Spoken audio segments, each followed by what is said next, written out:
Guys, welcome back to my channel. My name is Stephanie and I'm the blogger behind brighterdarling.com. Welcome back. I don't know if this video is going up before my birth story, but either way, one of those two videos is going up, and it's been a minute since I've recorded and published a YouTube video because I've had a baby. But anyway, today's video is a foundation wear test. These are one of my favorite videos to do, although I think they're going to get a little more challenging to record now that I do have a baby, a newborn at home. But for now, we're going to do the best we can to pump some of these out because I enjoy them. But anyway, today we are doing the NARS, what is it called? NARS Naturally Radiant or Natural Radiant Foundation. I don't have the full size of it. I do have a sample from Sephora because this is a $49 foundation, and if I wasn't going to love it, I wasn't going to buy the full size. So I see nothing wrong with doing a trial from a sample, but I know some people don't like that. So if that's you, feel free to click out of this video right now. No hard feelings, no big deal. But if you don't care and you're like me, then you can definitely continue watching. I'll give you a little gist on this formula. It is a long-wearing, semi-matte, buildable to full coverage foundation that has a lot of great reviews on Sephora. Out of all the foundations on Sephora, when you look at the top rated, or even if you do the foundation quiz that Sephora has, this was one of the formulas that was recommended for my preferences in foundation, which is medium to fuller coverage, with a natural to semi-matte finish.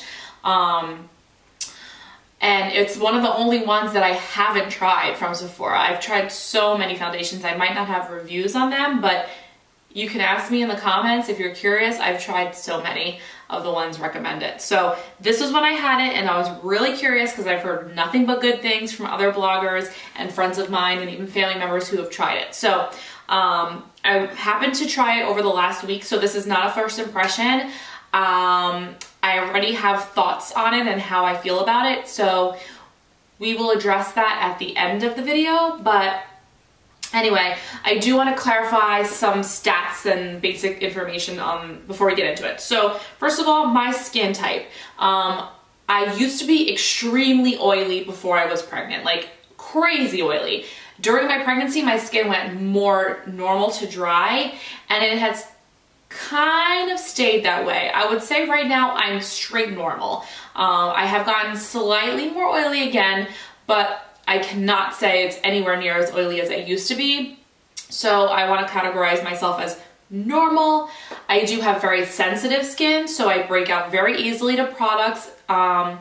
And yeah, as you guys just heard me mention, I do like a more fuller coverage foundation with the natural to semi-matte finish. I don't mind a little bit of radiance, but I do prefer to add radiance after with highlighters and things than to just have my full face be radiant, if that makes any sense. So I used to do these split test foundation wear tests where half my face I would do with a sponge and half I would do with a brush.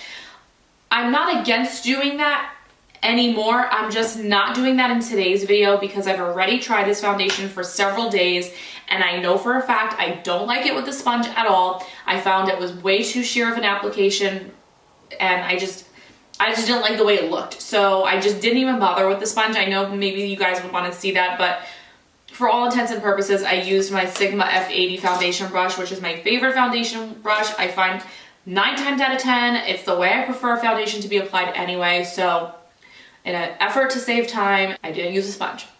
Also, I used to use my Ren Perfect Canvas primer with the split face wear test, and that primer is one of the only primers I found to do anything on oilier skin. Now that my skin isn't as oily, I don't see the point of using that primer. I did use it in the last foundation video with the Maybelline Superstay foundation, and if you watch that video, I'll link it somewhere here. It actually, I found, ruined the application of the foundation, and I don't think that that's fair. My skin isn't as oily anymore, so I shouldn't be using a very mattifying foundation primer like that. So I did switch it up, and I am using the Bare Minerals Primetime foundation primer in this video, and it's all over my whole face. So hindsight being 2020, I wish I did just do half my face with the foundation primer. I will do that next time, but I kind of forgot, so sorry. The whole face has the primer on. But like I said, I've been wearing this foundation for a few days now. I tried it in different ways. I've worn it without a primer and I know how I feel. So let's get into the actual application so you guys can see how. All right, so let's get into this application. Let's just dab this all over. And like I said, I'm kind of running out because I've been wearing this for a few days. And I know how I already feel about it, but I did want to record this video for you guys and for anybody else that has asked me about it. So actually on camera it doesn't look as yellow, so that's kind of good. And then I'm just using my Sigma F80, which is my favorite brush to blend in foundation. Can you tell on camera? No, it still looks kind of bright. But it definitely has a demi-matte finish. It's not totally flat matte, but it is not dewy at all.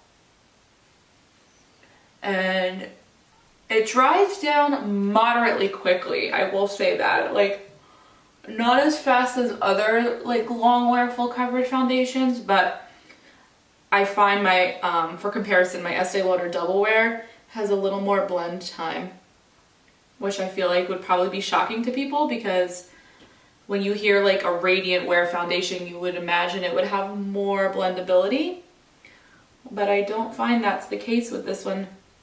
That is basically it, one layer. I do like to layer up in the areas that kind of are troublesome for me. If you've watched my other videos, it's usually along my jawline, although that's gotten better post-pregnancy. So at least there's that. But I will put a little bit on. So funny actually, guys. I'm also trying out some new makeup on my face, so my eyes are a lot of new things. And I didn't think that this eyeshadow looked very purpley when I first put it on, even though it's a purplish palette. But now that my face is done, it definitely looks more purple. Funny how that happens. But okay, it layers up really nice. And when you first put it on, I will say, it looks beautiful. Like, I have no complaints. I think it looks really skin-like, but the coverage is amazing, which is something that I've heard a lot of from this foundation. But I do want to go and put on the rest of my face and then show you what that looks like at the end.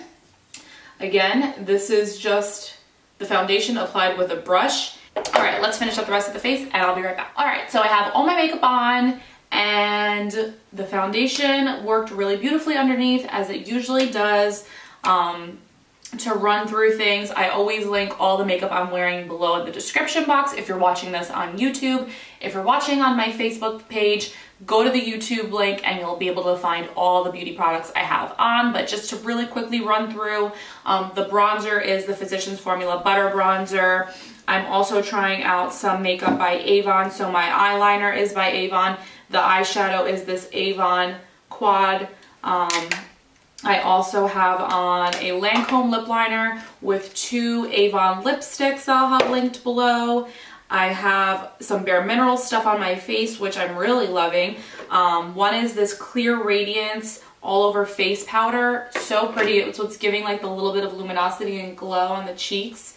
Really subtle, but like super pretty looking. And then I'm wearing this Bare Minerals Beauty Blush. It comes in this set for the holidays. So if you guys are shopping for a set, this is a great set. Not only did I get the primer from this, but the face stuff. And then I love all the lip products that they have here. I'm just not wearing them today, but they're great. More to come on that on the blog. But anyway, that's what I'm wearing. Today is a late start. It is already almost 2 o'clock in the afternoon here, 1:54. But this is new mom life, so I'll be up till about midnight, so I'll be checking in later. So we'll see how this wears and I can show you guys what I think. I'll see you guys in a little while. Bye.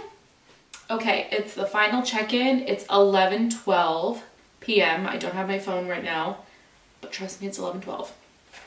So that means it's been 8 hours since I first applied it. So I think you can even see from the camera, from what I see on the monitor here, you can kind of tell it's, well, my nose has fuzzy on it. There's no makeup here at all. nor is there any on my chin here. My cheeks look fine. My forehead's a little patchy. But yeah, like I said, sorry guys, I have like, I don't know what. But the biggest thing I have against this foundation is the longevity, or I don't even know if I want to call it longevity, but like the sticking power. I feel like it doesn't stick on the skin as well as other Longwear semi-matte foundations. Basically, I feel like this just doesn't last long enough. Like there's other Longwear formulas at Sephora that I've used that last longer. Of course, my Estee Lauder Double Wear. But even like, what did we try a few months ago? The Makeup Forever Velvet Matte, the new one. That one was really good. What else is at Sephora that lasts longer than this? Oh, well, now Charlotte Tilbury sold at Sephora. So the Charlotte Tilbury Magic Foundation and like Estee Lauder Double Wear, those two wear way better on my skin longer than this does. So it's a shame though, because like I said, the finish is really pretty. It works really well with other makeup. And it looks very nice for the first couple hours you're wearing it. But over time, I don't think it's great. So overall, I think this foundation particularly is best suited for those with dry skin. Like if you're a dry skin person who wants a fuller coverage foundation that's long wearing within moderation, then I think this is totally one you would love. If you're more normal to normal oily, way better options on the market than this one. So I would pass on it. I hope you guys found this helpful. And if you have any foundations you want me to try and do a wear test with, let me know. Let me know how you feel about using the Bare Minerals primer. But if you have a different primer you want me to use with these foundation wear tests, let me know. Otherwise, I will see you guys next time. Thanks so much for watching, and I hope you found this helpful, and talk to you later.